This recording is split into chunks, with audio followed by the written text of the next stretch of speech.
तो समापन पर हम पहुंच गए हैं इस समय घटित हुई।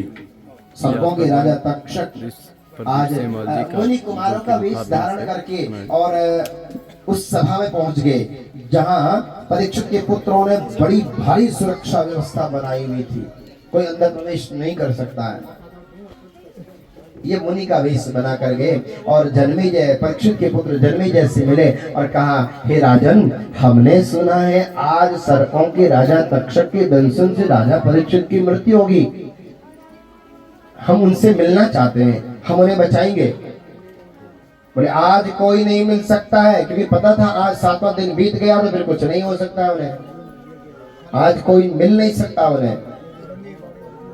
बोले अच्छा कोई बात नहीं, आप हमें मिला नहीं सकते तो हम तो हिमालय से आए हैं, वापस लौट जाएंगे। आप एक काम करो, हम हिमालय से प्रसाद लेकर आए, आप उन्हें जो है ना ग्रहण करा दो, उन्हें कुछ होगा नहीं, कुछ नहीं होगा उन्हें, आप उन्हें प्रदान कर दो।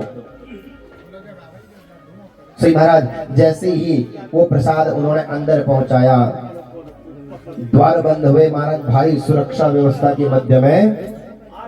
सज्जनों, जैसे राजा परीक्षित ने प्रसाद मानो कोई फल था, उसे जैसे ही देखा, खोला, उसमें एक छोटा सा कीड़ा था, उसे निकालकर उन्होंने उधर फेंक दिया। प्रसाद जैसे पाने लगे तो वह महाराज जो तक्षक था उसने अपना भूधरा आकार वहीं धारण कर लिया, वो फल के माध्यम से अंदर गया और तत्क्षण उसने सर्पों की राजा परीक्षित का दंशन कर दिया और उनका शरीर, ठीक है, उनका शरीर जो था वो जलकर राख हो गया, भगवत लीन हो चुके थे। महाराज ये विषय वस्तु देखकर असौरे संसारे विषय विश्रांत दिया, क्षणार्धं क्षेमार्धं पिबत सुखगाथा तुलशूलां, किमर्थं व्यर्थं भो व्रजत कुपते कुत्सित कथे, परीक्षित साक्षीय श्रवणगत मुक्ति कथने। ये संसार असार संसार है, इसका कोई सार नहीं, सार तो केवल श्रीमद् भागवत है। हम सब भागवत जी के श्री चरणों में ही प्रणाम निवेदन करते हैं। राजा परीक्षित ने 7 दिन का भागवत की कथा को श्रवण किया। सर्पों के राजा तक्षक के दंशन से उनका शरीर जलकर राख हो गया। जन्मेजय उनके पुत्र ने आस्तिक महाराज सर्पेष्ट यज्ञ किया, सारे सर्पों की आहुति प्रदान कर दी। अब अंतिम लक्ष्य था तक्षक, बार बार आहुति प्रदान, तक्षक आया नहीं, आया नहीं, आया नहीं। अब महाराज और ध्यान करके देखा तो ये तक्षक घबरा कर जा पहुंचा इंद्र आसन के नीचे, इंद्रासन के नीचे गया। अच्छा, इंद्रासन के नीचे छिपा है। इंद्र आसन सहित आया, तक्षकाय स्वाहा जैसे कहा तो इंद्रासन डोलने लग गया। तत्पश्चात आस्तिक मुनि आए, उन्होंने जन्मेजय को समझाया, हे राजन, हिंसा के बदले हिंसा उचित नहीं है, मत करो ये काम। आप तो शुद्ध परम वैष्णव हैं, आपके पिताश्री स्वयं शुद्ध वैष्णव सार ग्राही थे और आप ये तामसी प्रकृति का यज्ञ करते हैं। तत्पश्चात आस्तिक मुनि के कहने पर उन्होंने यह यज्ञ बंद कर दिया। तक्षक मुनि वहां प्रकट हुए, तक्षक महाराज वहां प्रकट हुए और आस्तिक मुनि को आशीर्वाद प्रदान कर दिया, आशीर्वाद प्रदान कर दिया कि हे मुनिवर, आज आपकी कृपा से हमें जीवन दान प्रदान हुआ है।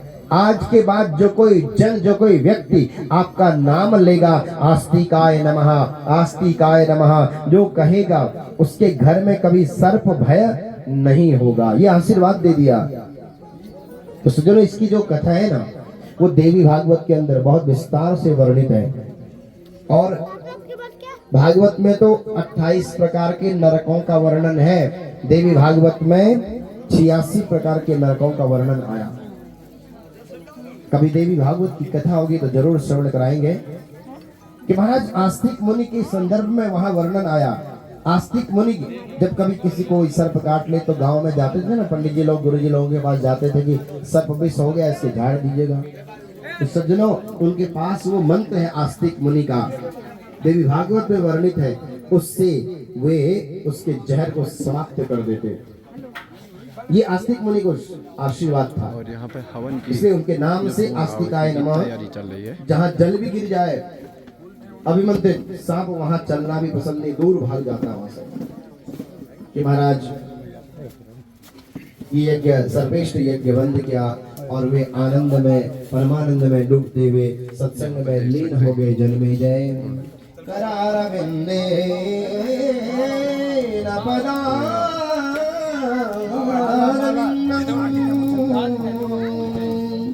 मुखारविंदे विनिवेशयन्तम्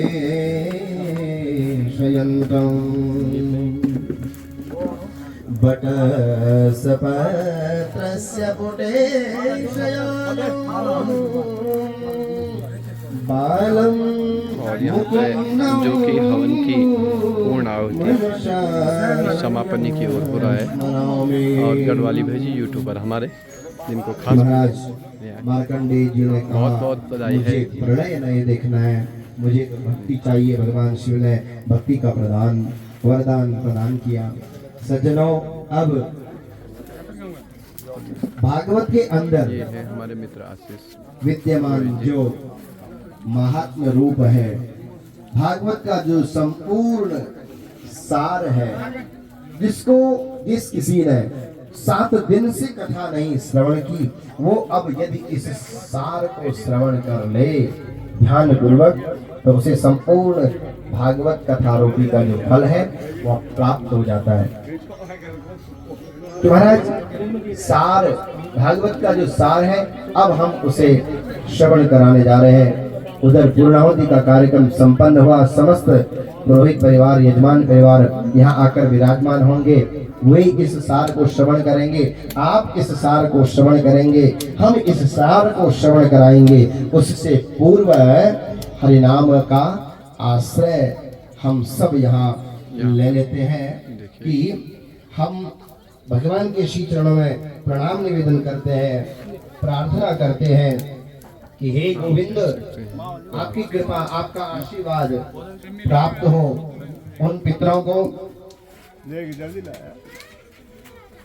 हम सबको, कि हम आपकी सन्निधि में आपकी श्री चरणों की भक्ति को प्राप्त कर सके।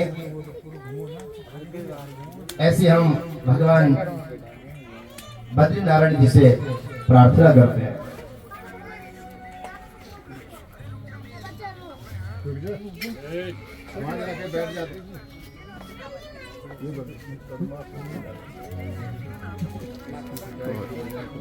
आखिरी सार जो कि अंतिम समापन की ओर चल रहा है, यहाँ से जो कि मीठी मीठी तालियों के साथ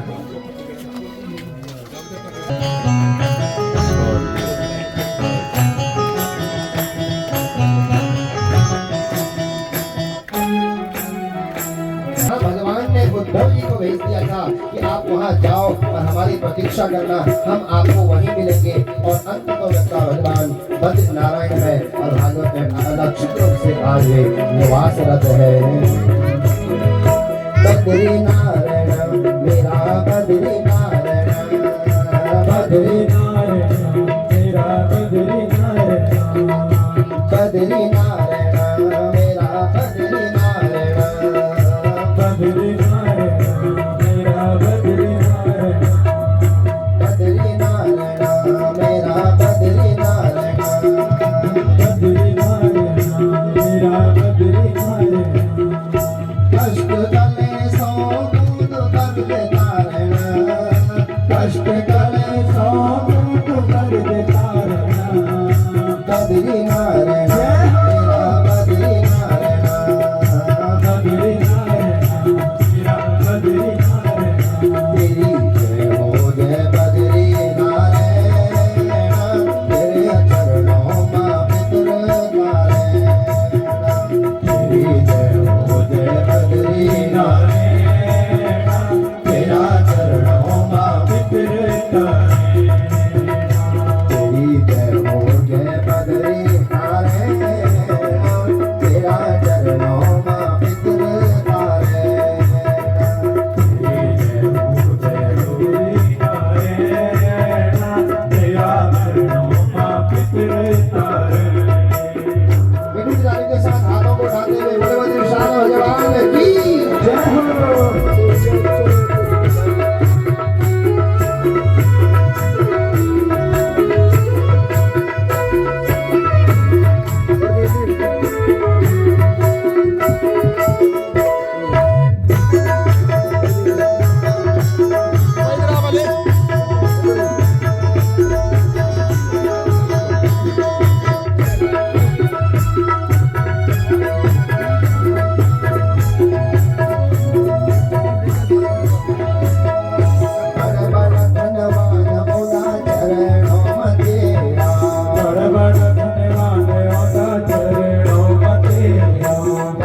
समस्त पितृदेवताओं की जय। महाराज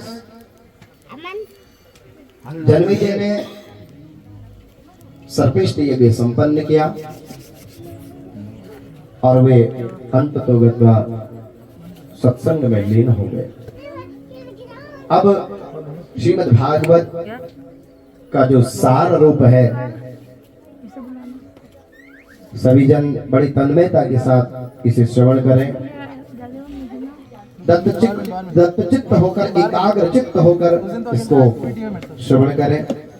ये संपूर्ण भागवत का सार है। इसको श्रवण करने से संपूर्ण भागवत का जो फल है वो हमें प्राप्त होता है।